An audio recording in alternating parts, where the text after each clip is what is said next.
Welcome to my channel. I'm Elizabeth Liz Muschett, and today fellow astrologer John Foster is joining me. Hi, John. How you doing? Hey Liz, good to see you. It's good to see you too. So we're going to talk about Discovering the Midpoint Pictures, Part 3. And John's been leading us through this. John's an astrologer, a software developer, teacher, lecturer, graduate of Noel Till's master degree certification, and past president of Washington State Astrology Association, and his website is astroperegrine.com. And I'm an astrologer, intuitive numerologist, and tarot certified relationship astrologer and Dwarf Planet University graduate, and my website is alightpath.com. And I'll let John take it away. Okay, so today our presentation is okay. Well, before we get there, so this is a quick reminder of the last time. If you hear me use the words planets or points or stellar body or any other strange term that might come to my very strange mind, what I'm talking about is the luminaries, the sun and moon, any of the planets, Mercury, Venus, Mars, Jupiter, Saturn, Uranus, Neptune, or Pluto, the Ascendant or the MC, which are technically, they're the points, the North Node, and the Aries point. And the Aries point is the zero cardinal point. So that's zero Aries, zero Cancer, zero Libra, or zero Capricorn. So, and the last two lectures that we did, we went over a little bit on this report called a midpoint tree.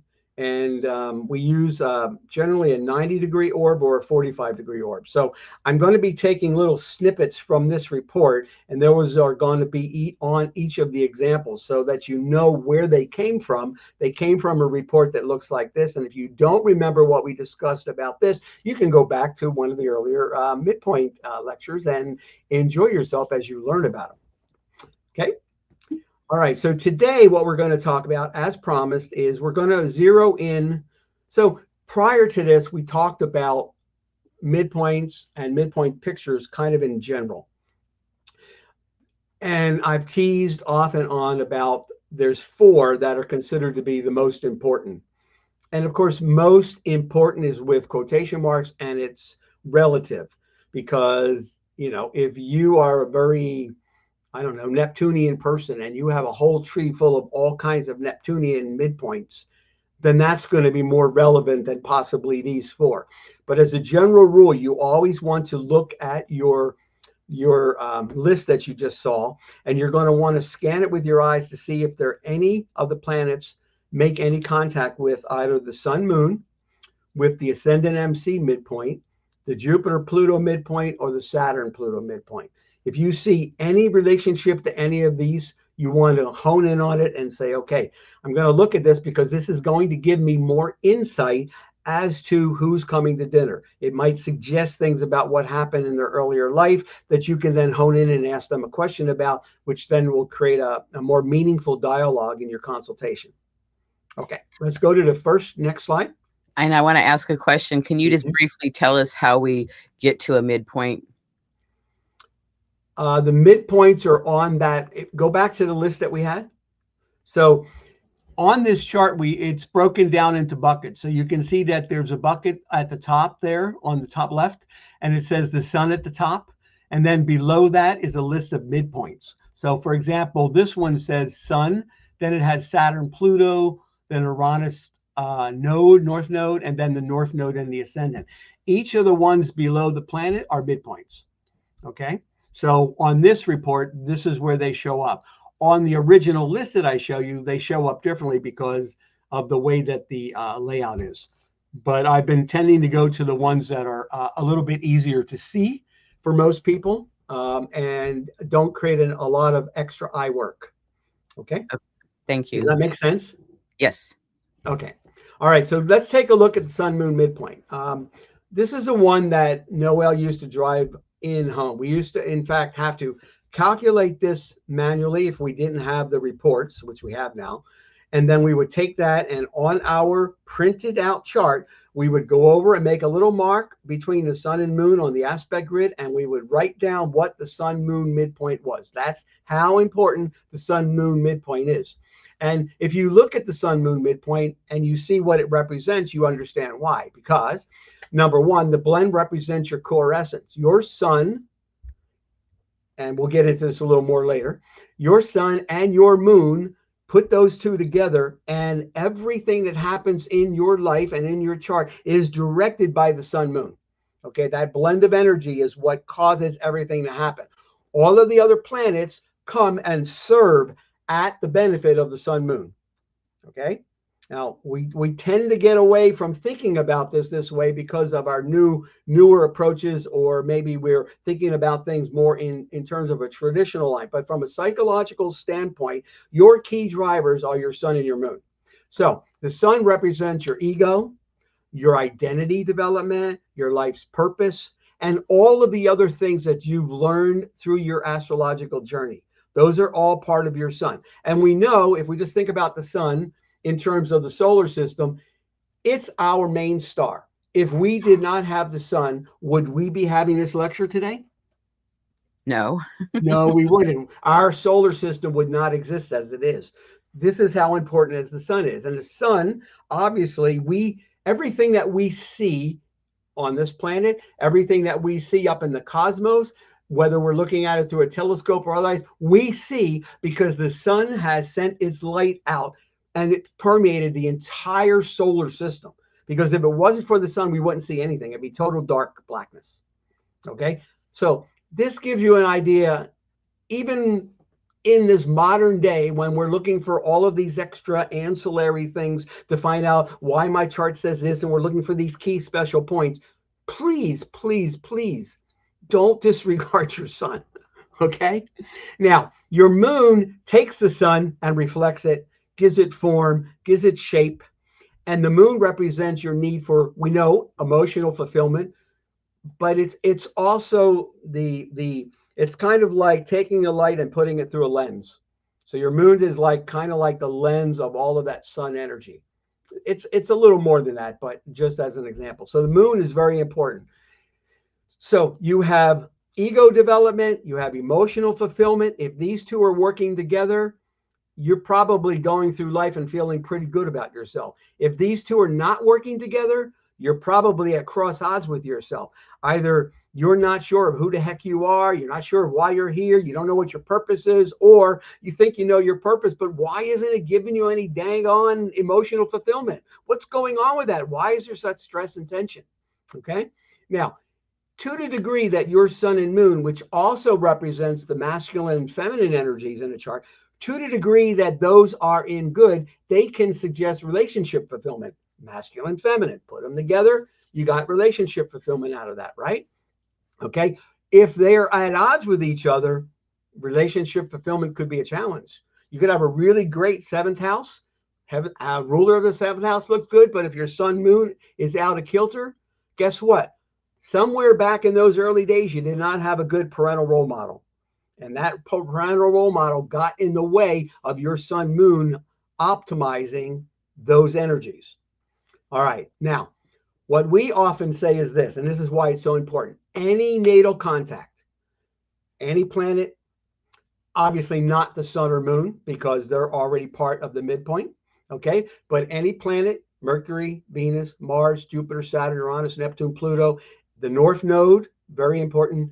Any of the points, Ascendant, MC, Aries point, any of those points in contact with the sun moon in your natal chart will dominate your life. That's how important the sun moon midpoint is. Okay. Any questions about that? So to clarify, anything that's contacts that sun moon midpoint of all the planets, correct? Yes, of all the planets. And the reason we use the planets is because they are the behavioral constructs of your chart. So, I mean, Mercury is how you need to think. Venus is how you need to relate, the aesthetic of things. Mars is how you need to apply your energy, and so on down there. So we tend to look at it from the planetary sense. Now, in this modern age, obviously, this can possibly extend to Chiron, some of the other different symbols that people are looking at. I would go as far as to say that if there's anything that's relevant in astrology and it's touching the sun moon, you need to pay attention to it. Okay. Now, I just used a limited palette because I can create quite a canvas out of it. Okay. But others are going to use it differently. All right. So now let's look at a few examples. So we started, I believe, back in the first one, but I wanted to touch this one again. Now, these are sun moon. So what I did is, because there's sun moon midpoints, I put on the chart over here what the sun moon blend was. Because as I said earlier, the sun is the kind of light that's directed, then it's directed through a certain kind of sign. So the sun is always the sun. It's the center of the universe, center of our solar system. It's always sending out the same kind of light. But when the sun sends its light through Gemini, that's different than the sun sending its light through the lens or the filter of a Taurus or Scorpio or Pisces, as an example, right? And then that sun energy then is further filtered. It's absorbed, given form and given shape through the moon. And then the moon has to work within the particular filter that it is, which is whatever its sign is. So you can see with the sun moon blend, there's 12 different sun signs, there's 12 different moon signs. So that's 144 combinations right there. Okay, of different potential behavior and energy. So, for example, this is the chart of Jacques Cousteau, and his nickname was Poseidon's Pioneer, or I called him Poseidon's Pioneer, but everything about him, his entire life was Neptunian. Okay, so in his chart, we see that his Neptune up here in the MC, or in the 10th house, we see that it has an oval shape around it. Okay, and that's because it's unaspected. It doesn't have any Ptolemaic aspects to it. Whenever a planet is in an unaspected position, it is like a planet on a dance floor who's dancing alone. It has no partner. It's going around doing its thing, and it's trying to make contact, but for some reason it just can't. So it makes a heck of a lot of noise, and the whole life gets focused around it. Okay, so we have that already. But in addition to that, we have his Neptune, which equals his sun moon midpoint. So now, had we not known that this Neptune was this important, let's say it was in the 12th house, okay, and let's say it wasn't unaspected, would this Neptune still be just as important? Oh, yes, it would, because it touches the core energies, the very core of this individual. He has to take in, how can he accomplish his sun moon? He needs to use Neptune. Okay, so that's what this is suggesting. Now, when we look at the sun moon blend, what do we see over here? So his sun is in Gemini, his moon's in Leo. So we see diversification and the indecision of this Gemini energy. Okay, so always thinking, always trying to communicate, always coming up with ideas, always starting this and moving here, just like a butterfly from flower to flower to flower to flower. He's from ideas, the ideas, the idea, the ideas. And in this case, he gets a little bit of stability out of it because the moon's in Leo. So the moon takes this energy that wants to go everywhere, and it takes it and said, no, you're going to kind of have to settle right here. Okay, and it's saying, I want you to settle through Leo. And by settling through Leo, Leo needs to be respected, loved, and honored. So everything this person is going to do is going to be directed around accomplishing this moon's needs. Okay, so all of his life, all of his accomplishments and everything, sure, these were interests of his, sure, he loved the sea, sure, he was very Neptunian, but why did he do it? Because he wanted to be respected, loved, and honored. Okay, now we might go back in some people's charts who have a similar thing, might go back in the chart and find out that they weren't necessarily, that there was a lot of confusion as to getting this need accomplished when they were back in their younger days. Okay, I don't know what his family story is. I didn't see it on Wikipedia. Okay, but you can see the other side. You can see this extraordinary visionary, somebody who thinks outside the boundaries, right? And also you see it's in Cancer, so there's an emotional security element to it too. So these suggest some parental issues over there, but we don't have the information to discuss them. We don't have them here to talk to, so we won't go any further. But basically, to finish this, inquisitiveness and communication become assets for making dramatic impression and attaining leadership. Okay, this is what this person needed to do in order to feel fulfilled in his life. But he needed to do it in a Neptunian way, because Neptune equals the sun moon midpoint. See how that works? Yes. Okay. Um, Now, as I said, if we look down here on that report that I showed you earlier, and by the way, these reports all come out of AstroPerg, in case anybody's interested.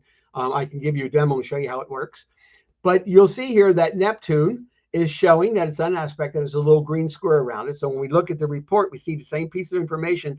And if we just go down the list, we see Saturn ascendant. Okay. Could have had a little bit of an austere personality, maybe. That was being projected out through the ascendant, through his Neptunian, in this case, profession and other things. We have Jupiter, Saturn. It's almost always about proving a point. What was the point that he needed to prove? We have Moon, Pluto. So here we're talking about some form of emotional transformation, possibly. Okay, some sort of emotional empowerment. Why did he need the emotional empowerment? See, when I look at these keys, these midpoints, I'm not thinking about the moon is this and Pluto's this. I'm thinking about, no, this is the moon and Pluto represents empowerment, perspective, and transformation. And something about this position over here needs to be accomplished through Neptune. Okay, that's what it's saying. And then we have the sun moon below it. It's almost out of orbit, two degrees, but with the sun moon, you can actually expand the orbit a little bit more. Okay, because it's that important. Maybe 2.5, even 3 degrees. Okay, so I'm not going to get into the chart other than just the highlights over here. But if you don't know about this, in this case, you probably would be okay, because you're going to hone in on the Neptune. You're going to see it in the 10th house. You're going to say to yourself, oh, this must be important. It's in the 10th house, his reputation, his career, his status. And you're going to hone in and probably ask him. But in a lot of cases, the sun moon is more hidden. But unless you look for it in the report, like a midpoint listing or a midpoint tree. Okay. so I have a question. Yeah. What size of orbs do you use? Because Neptune is close to Mars, and then Neptune is opposite Uranus with about 7.5, 8 degrees. So do you use small orbs? Because some astrologers might fit within their orbs. That would be, so then the Neptune wouldn't be Yeah. an aspect. So we generally speaking use tight orbs. I would think for Neptune, with the sun and moon, we're probably looking at about 7 or 8 degrees max, but the closer the better. With the planets, we're probably looking at 3, 4, maybe. But honestly, if you see a planet as unaspected, or you see this planet and you say to yourself, well, in my case, you know what? I see this as Neptune and Mars being in conjunct. Okay, that's fine with me, because why? Number one, it's in the 10th house, so it's going to speak. Number two, Mars rules the 7th house. So now we have a public oriented person who needs to be in partnership with others doing Neptunian things. Okay, so I'm fine with it. Okay, because what you're going to find out is that nothing in your brain is rigid. There is no aspect grid in your brain. All planets, just like in a solar system, in reality are in aspect with each other. The question is, are the aspects meaningful? Can we hone in on them? How long is our consultation for? An hour? How many minutes do you want to prepare to study for it? 20 minutes, 30 minutes, an hour, 5 days? How much stuff do you need in order to get yourself prepared, in order to have a meaningful consultation with someone? That's what you're looking at over here. Okay. So if you want to use tighter orbs, that's fine. Use tighter orbs, and then you may not see that Neptune is unaspected in your particular view of it, but you'll see something else, and it will give you a clue for the same thing. But in any of those, Neptune is still equal to the sun moon over here, isn't it? Yes. Okay. So there you go. Thank Okay. you. All right. This is a chart of Jimi Hendrix, the most influential guitarist of all time.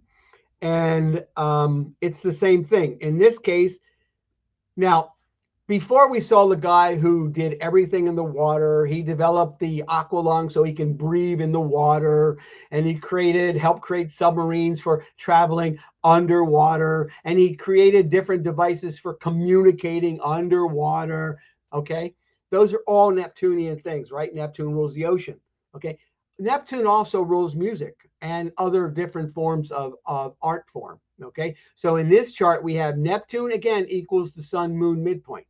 Okay, so let's just get a little bit of orientation to ourselves. So over here we see that his sun is in Sagittarius, and we see that his moon is in Cancer. So we have this fiery energy that wants to explode out there and take people on journeys and all of these kind of things. And then we have this really soft, tender final dispositor of the chart moon in Cancer that wants to protect and keep that sensitive underbelly, you know, defense probably at all times.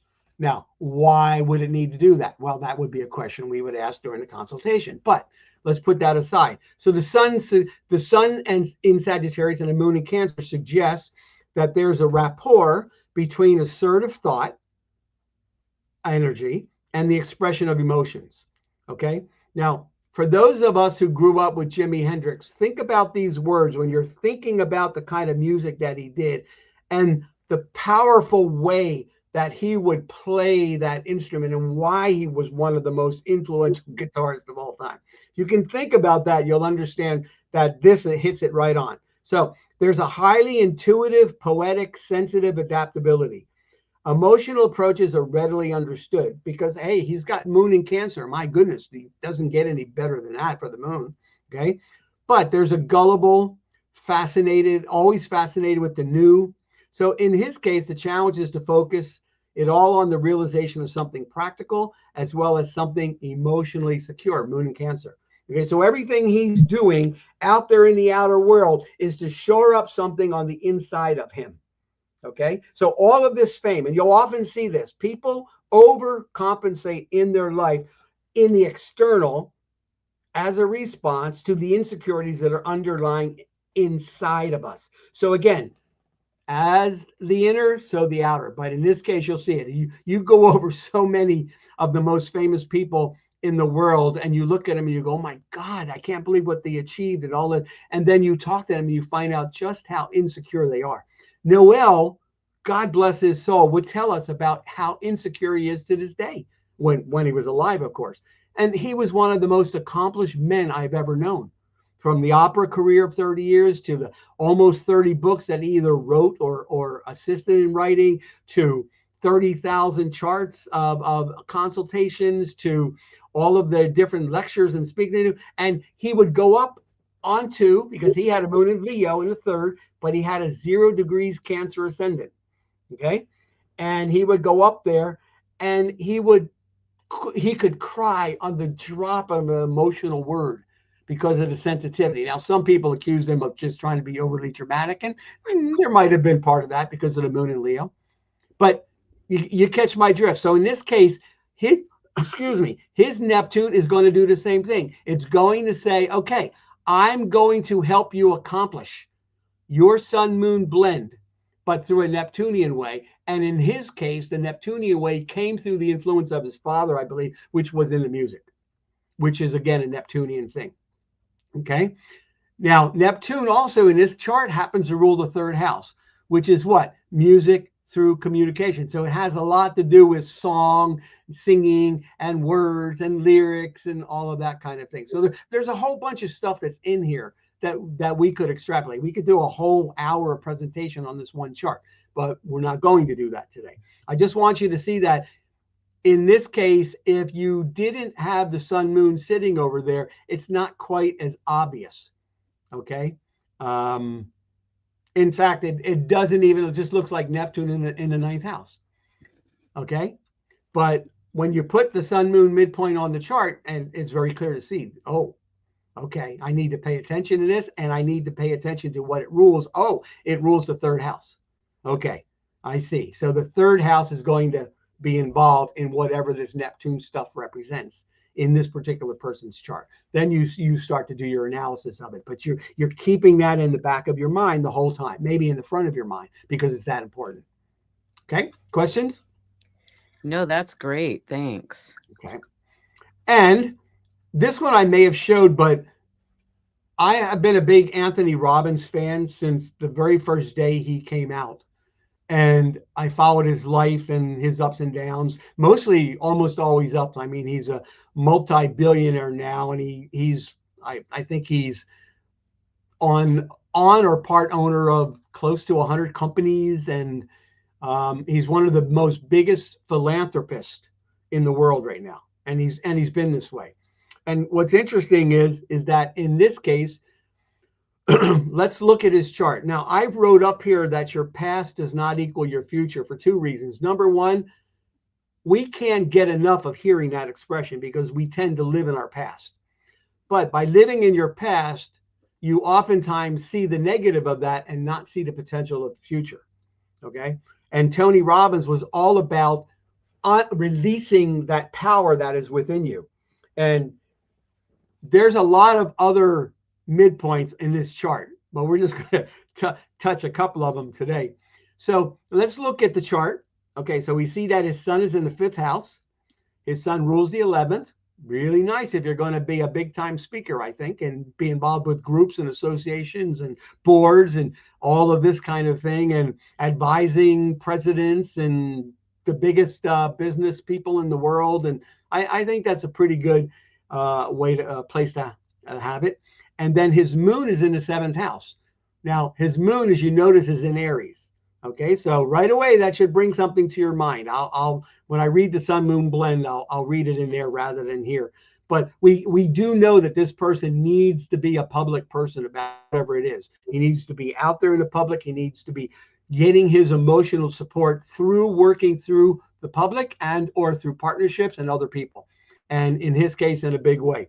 Now, you wouldn't necessarily think that with the tender energies of Pisces. But the sun in Pisces and the moon in Aries suggests that his sun is offering energy to feel, understand, and to sacrifice. Okay.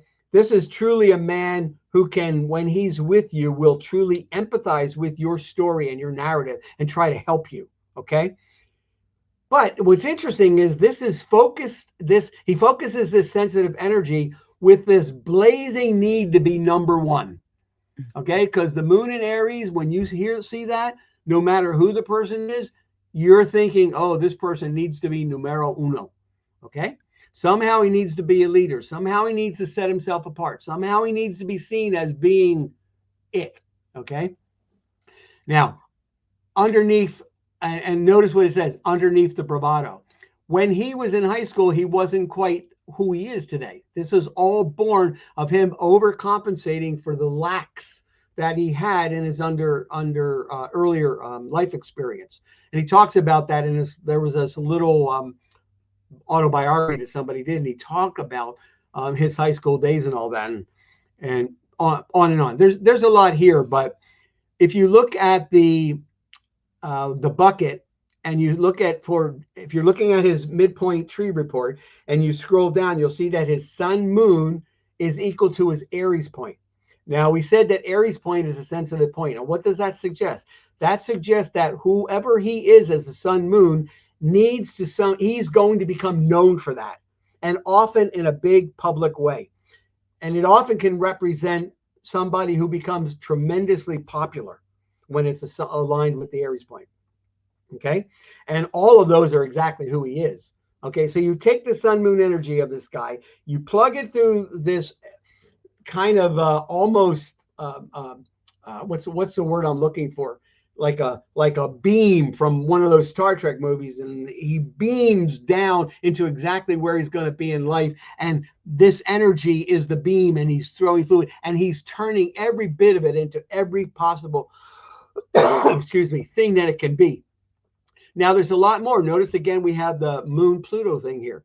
And if you know anything about Anthony Robbins, his entire thing is about managing and controlling your emotions by changing perspective and how you see things. It's all about unlimited power. Okay, that's moon Pluto. Okay, so anyways, there's a lot more here. If you don't have his chart, go find it on Astro Data Bank and study it, because it's fascinating. But I wanted to leave this chart with one final thing. The power of positive thinking is the ability to generate a feeling of certainty in yourself when nothing in the environment supports you. Okay, this is where you get back to those sayings where if you can see it and believe it, you can achieve it. Okay, well, if you can conceive it and believe it, it's got to be a bit more than that. It can't just be an intellectual mantra that you say. It's got to be in your mind. You see it, you experience it emotionally, you feel yourself having it, it's going on inside of you before it ever manifests, because that's what makes it manifest. Okay, and that's part of a picture of what Tony Robbins has in his chart. Anyways, fascinating guy, fascinating chart. Highly recommend anything he's ever done. For those people who think he's a phony or all that, open your mind, buddy. All I'm going to say, open your mind. He's not perfect. He's made some mistakes. Okay, now, don't get me wrong. I'm not worshiping at the idol. No, he's a man just like the rest of us. So, anyways, questions? Not right now. All right. So that was the sun moon midpoint. So that's the first thing you're going to look at, because you want to see, is there something that is going to try to dominate this life, that's going to try to give an extra energizing to that sun moon blend. Okay. All right. So that's one of them. Now, the next one I like to look for is the Ascendant MC, which we're showing here. Okay.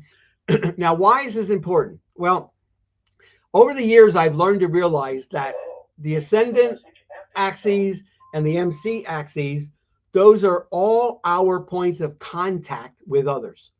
We focus only on the Ascendant and the MC, but there's also the fourth, which is basically the way you interface, the way you act, the way you expect that with your family members.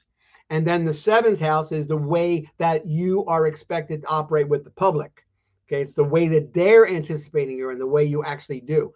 Okay, so every one of these is an interaction with different parts of the world through the axis. And that's probably why we often say nothing ever happens that's important in your life unless it touches the angles, because the angles represent your connections from you to the world and all the different parts of it. Now, we're going to focus today on the Ascendant MC midpoint. So the Ascendant is your personal identity, okay? Your self-projection. Okay, this is how you project. It's how you want the world to see you personally. It's often a phony mask. Why is it a phony mask? Because you know who you are and you know how you want to be. But when you get yourself into a situation, you become your Ascendant to the degree that you become what you expect that particular circumstance expects you to be. So, for example, if I am a wildly opinionated person, which I am, but I go to an astrologer meeting, unless I'm in a private debate or something with some friends and I feel comfortable, I know that I'm not expected to be Mr. Blowmouth over there. So I'm going to suppress my personality a bit. Now, that's still my Ascendant, but I have some control over that. The opposite, the seventh house, is different. This is how they see you. This is how they make an opinion about you. This is something that's sort of outside of your control. The Ascendant's in your control because you can act whatever way you want. You can act a fool.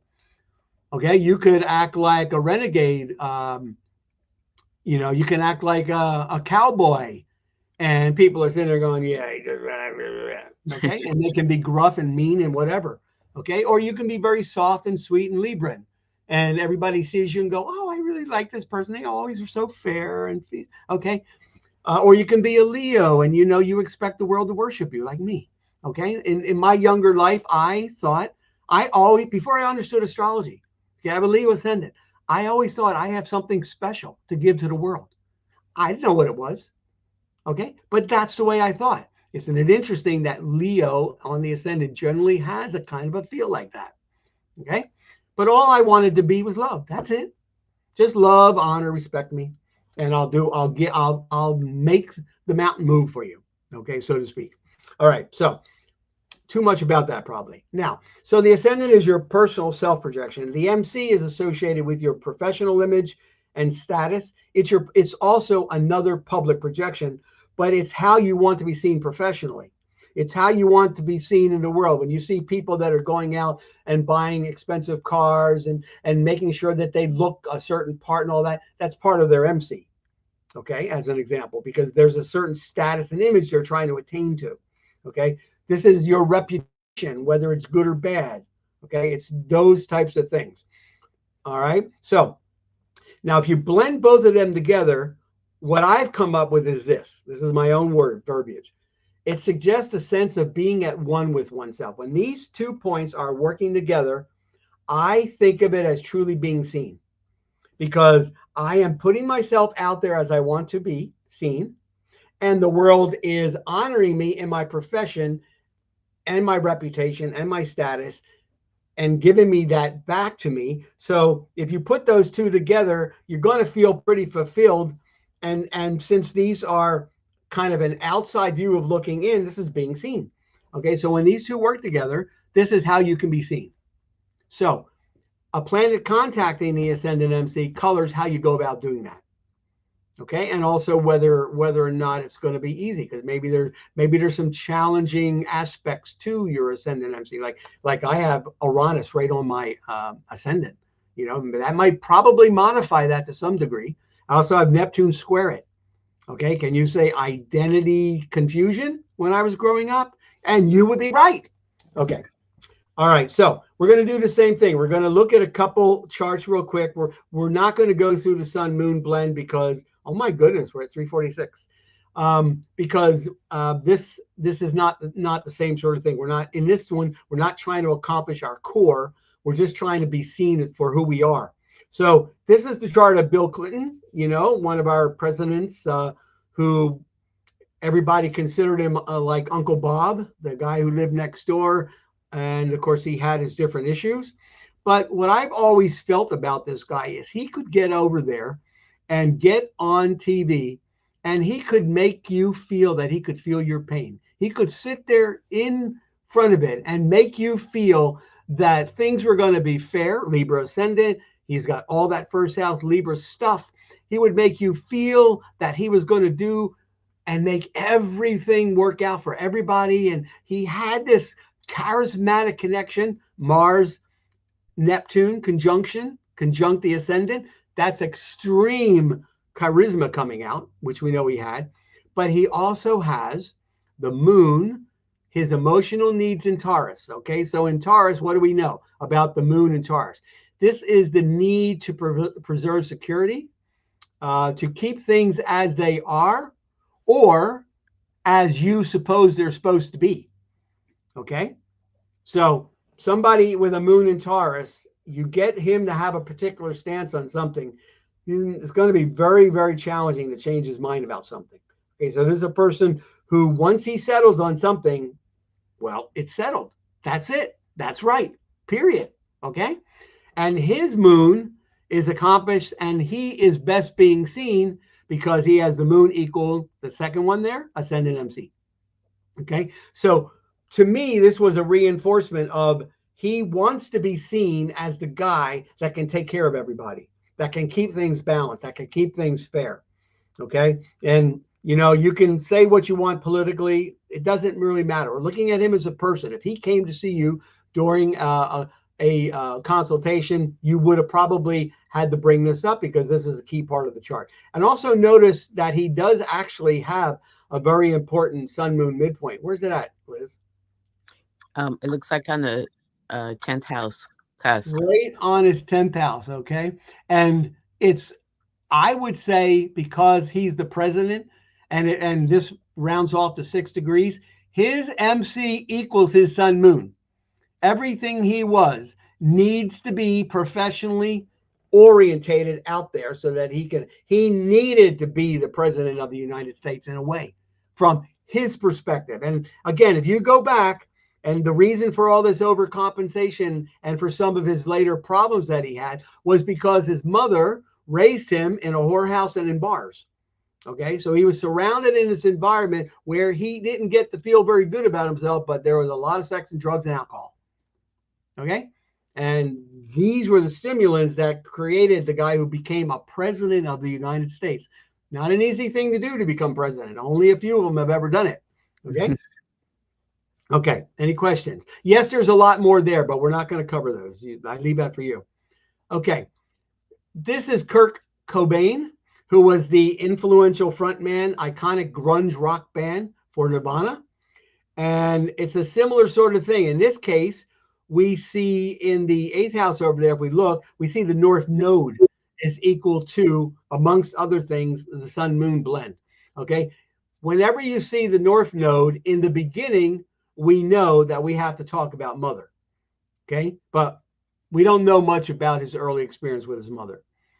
But we do know that after you mature and you go out into the world, this has everything to do with groups, people out there, communications with people out there and all that. And if you're going to be a rock star and an influential one, this would be a very important one to have, because just like the Aries point, this also can represent itself as popularity. Okay. So this is a good aspect to have if you want to be a very influential and big time musician and band. Now, does he have a lot of challenges? Yeah, we do. I mean, we're sitting over there looking right away at that Saturn, Venus, and automatically wondering about depression. Okay, because look at this. He has the Sun, Mercury, Venus, and Saturn in Pisces. Do you think this man feels and is overly sensitive to the things of his world? Most likely. Not just most likely, yes is the answer. Okay, but anyways, I don't want to go into those right now, but take a look at this chart. It's a very interesting chart from the standpoint of the Ascendant MC, because he became known and he was seen for who he was. He was very, very successful, had some of the biggest hits during his time, and then unfortunately he wound up, as you know, with a untimely end. And that's all I'm going to say about that. Okay, here's the chart of Clint Eastwood. Again, okay, now he has lots of stuff in here. So we could see a lot of interesting things. Like, for example, he has Neptune on his MC. So when you think that he's an actor and all of that, you know, okay, that already is giving you a clue. Okay.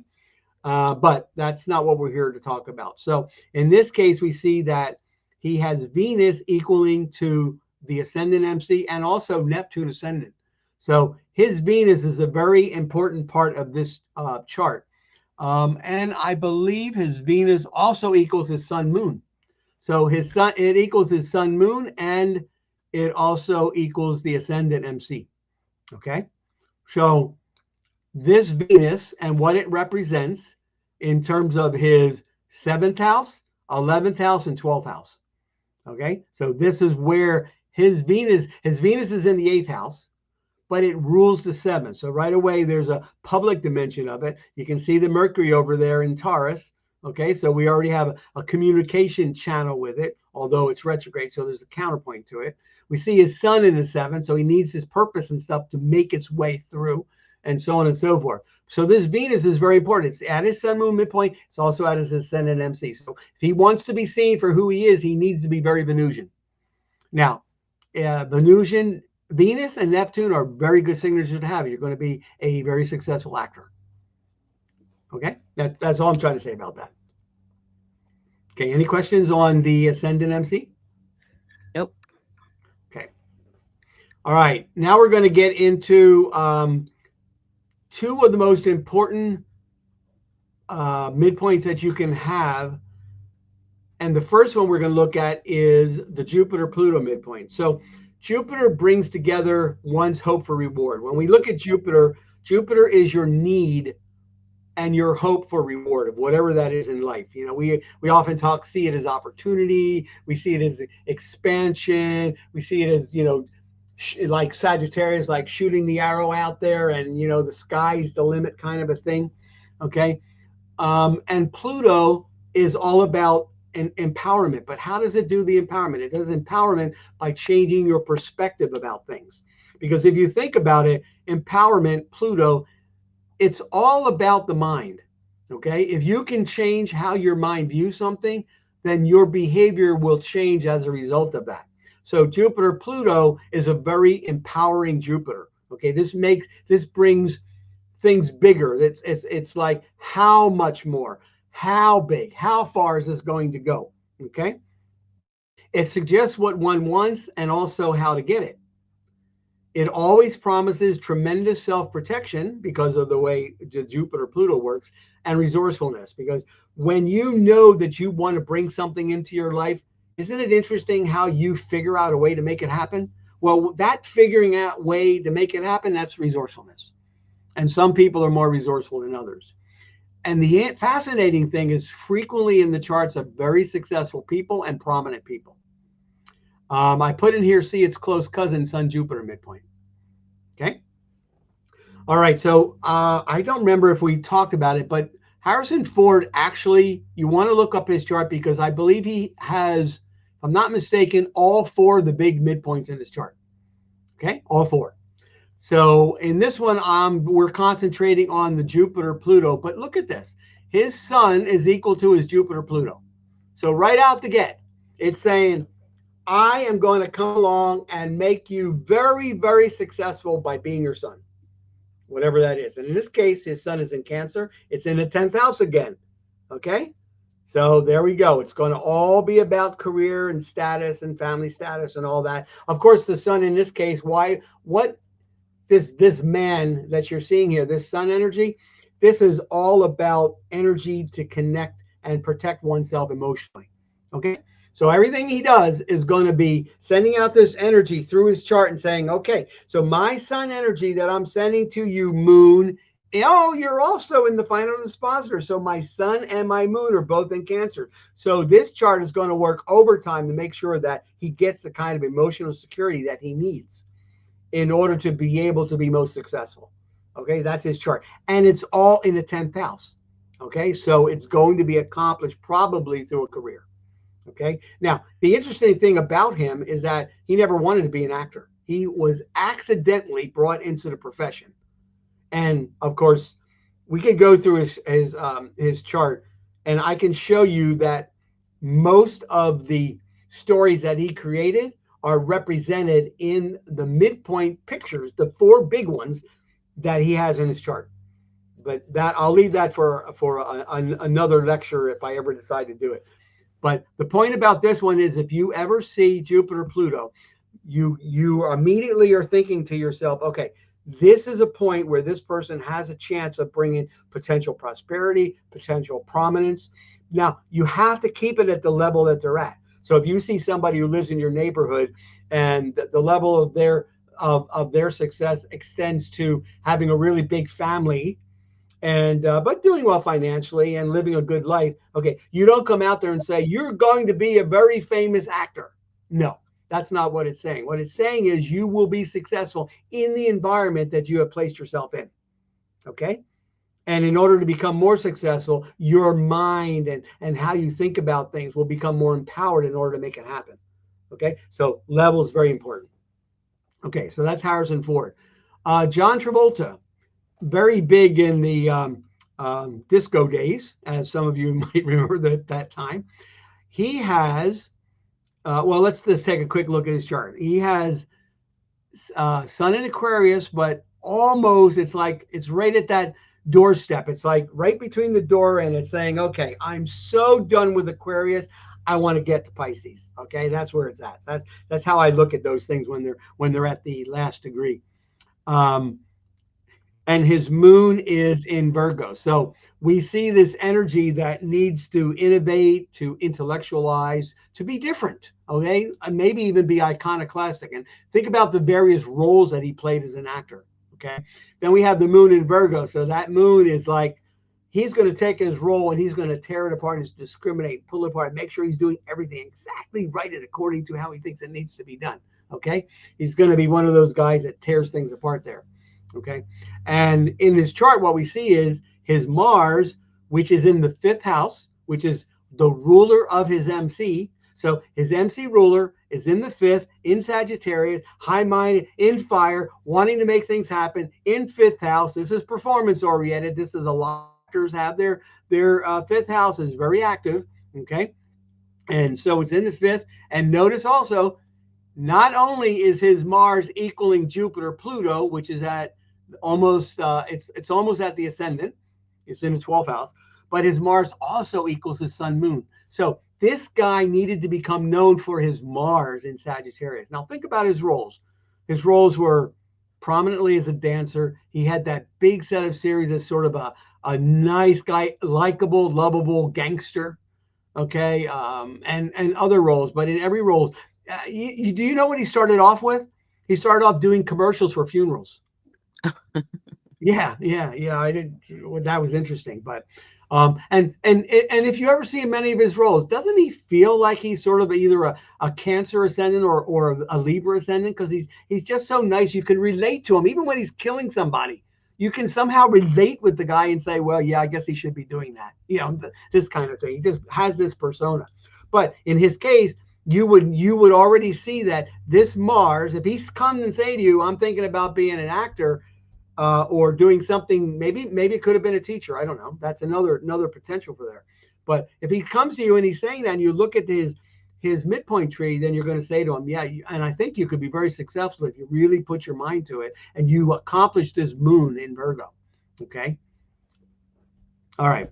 That sun in the 8th, he could deal with death and transformation easily too. Yeah, absolutely. And again, and maybe we feel that he's such a nice guy too because he has Venus and Mercury in Pisces. Again, there's that sensitive energy that's going to have to come through in everything that he does.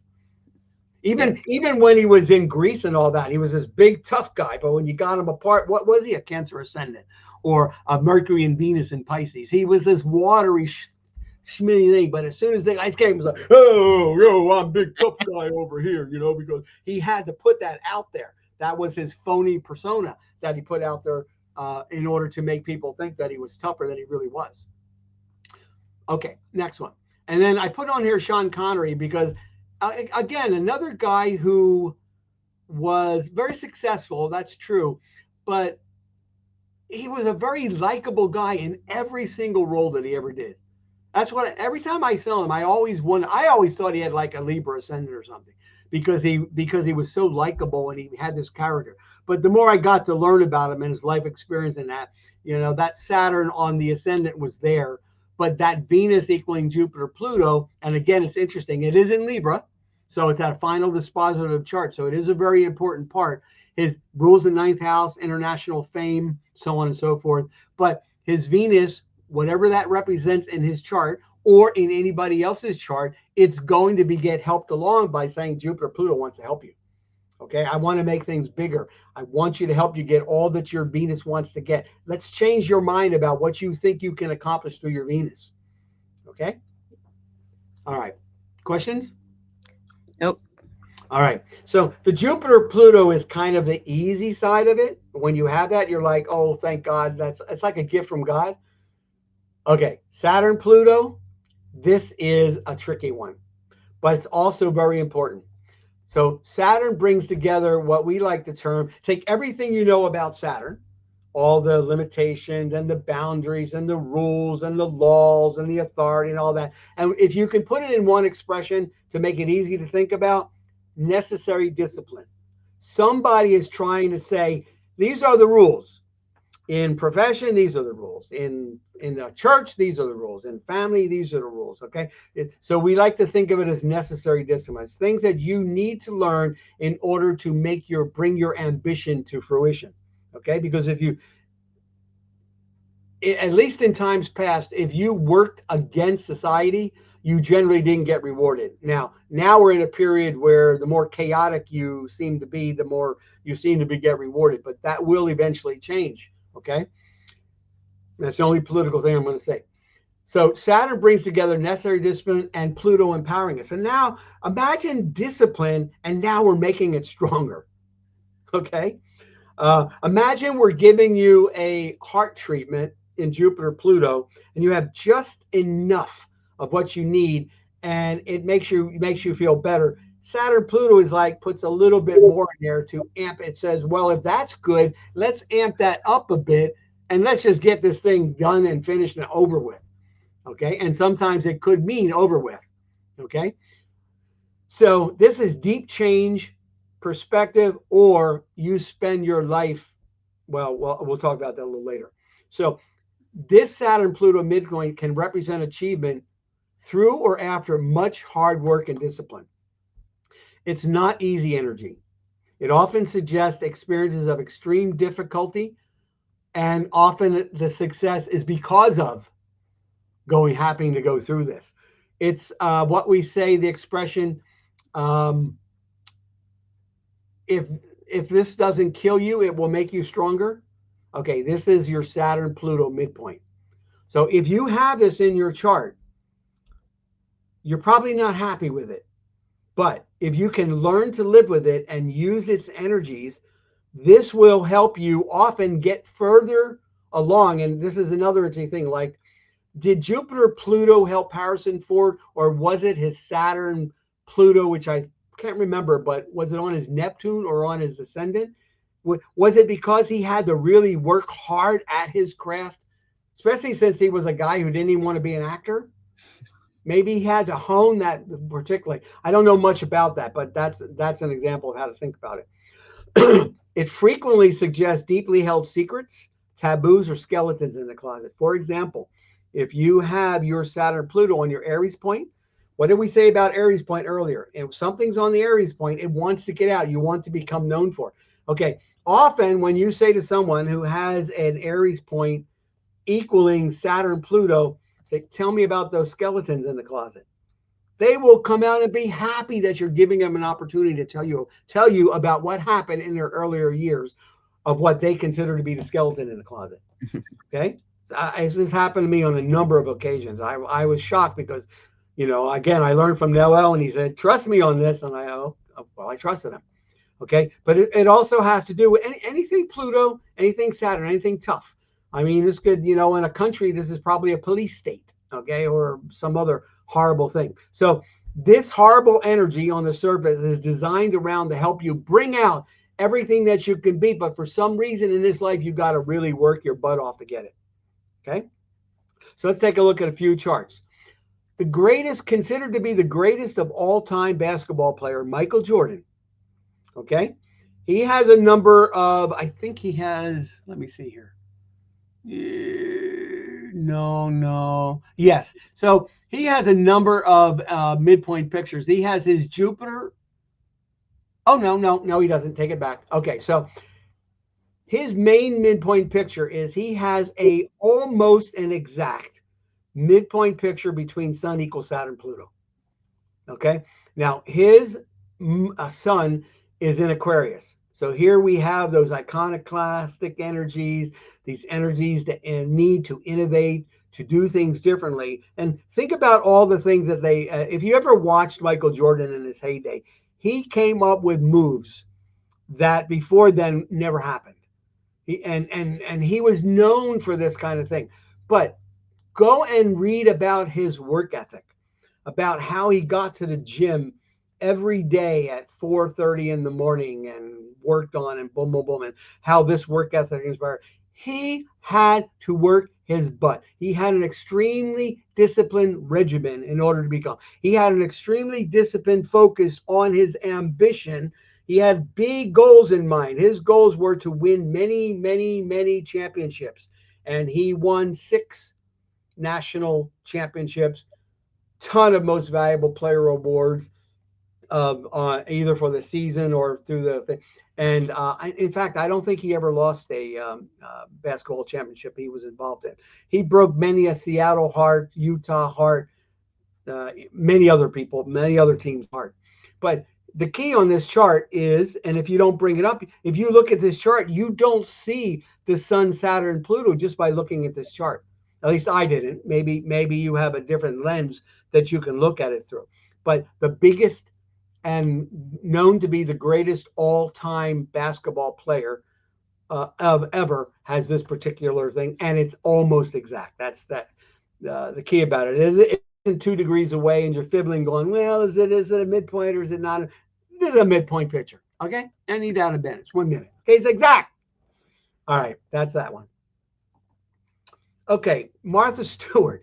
Another interesting one. Now, if we said to Martha Stewart in the consultation, we didn't know she was now, and say, tell us about your skeleton in the closet, maybe she's going to tell us about going to jail. Okay, as an example. Okay, that's quite a closet, I think. The jail cell's about, what is it, 10 by 10 or some little.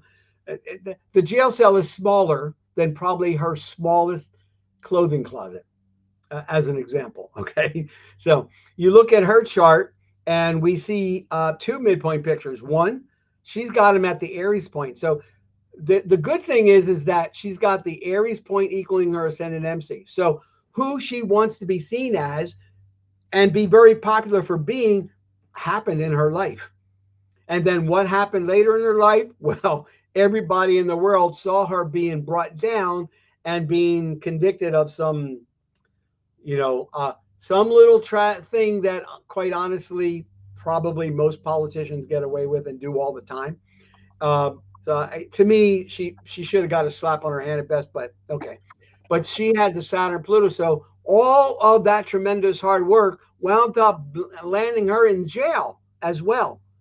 So it helped her get where she needed to go, but it also, because of, you go back and to read what it has to do with the trial, it sounds a lot like Saturn Pluto stuff. I can't remember exactly what it was. I wish I would have looked this up. But the point is, she has these particular ways of doing it. And then what did she do? Uranus, Pluto, if you see that, that's Jesus going through the temple and overthrowing the tables and saying this is a house of God, not a house of money lenders. Okay, she's somehow going to revolutionize and change whatever it is that she applies her energies toward. And she's going to become known for that. So I think we can all agree. I mean, she's one of the most successful women ever. And it didn't stop her going to jail. She came out and just picked up where she was left off. She said, minor blip. Okay, if it doesn't kill me, it's going to make me stronger. Okay, now I'm going to be even better than I was before. Okay, and I think she's more popular. So there you go. Martha Stewart, congratulations. Okay, here's another one. I was going to put Hitler on here because he has, can't remember, I think it's Sun or Ascendant or something equaling his Saturn Pluto. But so there's an example of it on the worst possible case. But here's another one. Okay. This is that maniac. What the heck is his name? Oh my God, I can't believe I'm having a brain fart. Charles Manson. He's was an American criminal and a ritual cult leader. This is a guy who has Sun in Scorpio. Okay, so already you can see that if these Sun and Scorpio energies don't go the right way and they decide to go criminal, these are going to be some very effective energies. Okay. And he's got a moon in Aquarius. So in order to make this happen, he's going to have to be different about it. He's going to have to become sort of, he wanted to be socially significant. Okay, that's what his moon in Aquarius was all about. And he wanted to be seen this way professionally. In fact, he wanted to be a musician, a very successful one, but he had failure after failure after failure. And rather than adapting to the Saturn, Pluto says you're going to have to do hard work. You're going to have to keep at it, because if you keep at it, eventually you will make it. He decided prematurely, no, I'm not going to do this. And then he turned into a criminal and he wound up having those heinous crimes. And then he served his life, wound up serving in prison, and it became a very ugly thing. And eventually, I believe he died in prison. I think he's dead. Okay. But so this is an example of maybe if some astrologer had gotten to this guy early and had saw these energies and the public potential of it and the uniqueness of what he wanted to be, and this Saturn Pluto on his ascendant. So having this difficulty in getting the world to see him for who he was and so on and so forth. Okay, maybe, I don't know, maybe if they said, you know what, this is not going to happen overnight for you. Okay, you're going to have to really, really work hard at this thing. It might take you 10 years, 15 years. Might having had that perspective in his head, sitting there in the back of his mind, because you know that when an astrologer tells you something, you believe it's gospel and you never forget it. Okay, this is why you have to be careful with what you say. Okay, because people take what we do, all the guesswork of what we do, as though we know what we're talking about. So, but he would have taken that and maybe, just maybe, we went, okay, I'm going to keep my energies. I'm going to discipline them. I'm going to keep going for this thing. I'm going to believe that I'm going to get this. And maybe he would have became a very famous musician. You know, maybe he would have been writing jail songs. Maybe it would have been like another Johnny Cash. I don't know. I don't know what his style was. Okay. So they don't always turn out positive. You can use them negatively or positively. So that's why I wanted to, probably shouldn't have ended with this, but what's the next slide? Okay, so that's pretty much. You have any questions before I read this off? Any No, other go questions? ahead. Okay, so that's it for today. We went through a lot. I actually thought it was going to be much quicker than this. So the next thing I think I want to talk about is rather than looking at a bunch of charts, often people have a difficult time differentiating between how a planet or energy works in a natal chart and in a transiting chart and in a solar arc chart and in a midpoint. Okay, so I'm thinking of building something at the next lecture, probably on how you should take these energies and how you should think about applying them when you see them touching another planet. Because what I want you to do is, I don't want you to have to read these from a book. I want you to take what you already have and put them in little succinct sentences and then anticipate based on how you know that sun moon wants to work and how you know these other planetary energies are going to assist the sun moon. And then when you look at the houses and what rules what, where they play out, okay, where they do their theater, if you will, because remember, these are acting as a role, then these energies operate a little bit differently, but it's still the same energy. So I thought we might look at that. And then there's some other, I might decide to do another one on some more midpoints that I like to look out for, because I like to look for things that I can tell somebody, energy, these energies are working on your behalf, and they're there if you want to take advantage of them. So if they already have a sun Jupiter or a Jupiter anything pretty much, or a Venus Jupiter or a Venus Pluto, or any of these kinds of energies that are positive, then you want to be able to tell them that you have this pattern in your chart that suggests if you do this and you keep at it, that over time this can kind of manifest. But it depends on where you are in your life. Okay. And so on. So these are a couple more that I'm thinking about doing. And then the rest of it all play by ear. If there's anything you guys want to see, or if you want to have a particular chart or two that we go over in a little bit more detail, just let me know. And I'd be open to doing something like that as well. Well, this has been fascinating, and I look forward to our future talks. And here's your favorite books. Yeah, these are three of the books. The first one is by Noel Till, and he took Eberton's books and he basically took um, the pessimism out of them and made them more positive, because we live in a different age than World War II. Midpoints as learning how to read them, Don McBroom, it's still around. If you can get that book, grab it. And then there's Michael Munchausen, but his stuff tends to be a little bit more descriptive, and there's a lot of stuff there. So it's a good read. Don't get me wrong. I don't want to say it's not a positive. There's a lot of stuff there. But my preferences are to read through Noel's, which it's the book sadly is not available, and then the Midpoints by Don McBroom. Okay, so if you're interested in learning about AstroParagon, which is an astrology software that handles 98% or more of what you do as an astrologer, and it's very easy to use. If you're interested, you can book a demo, or you can send me an email if those times don't make any sense to you, at info@astroparagon.com. If you want to subscribe to our newsletter, just go to our website, go to the top of the page, and then scroll down to the bottom. And if you want private lessons, like I do private lessons one-on-one, or you want a consultation, again, just use info@astroparagon.com and you can get a hold of me, and we can talk further. And then if Oh, you and there's a discount because you're calling me as a result of Liz. You get to save some money too. well, thank you. That's generous of you to offer a discount. Um, so I want to thank our audience, those that have joined live. And I want to thank you, John, for joining me today and sharing all this information, because it's very fascinating and it's bringing it all together.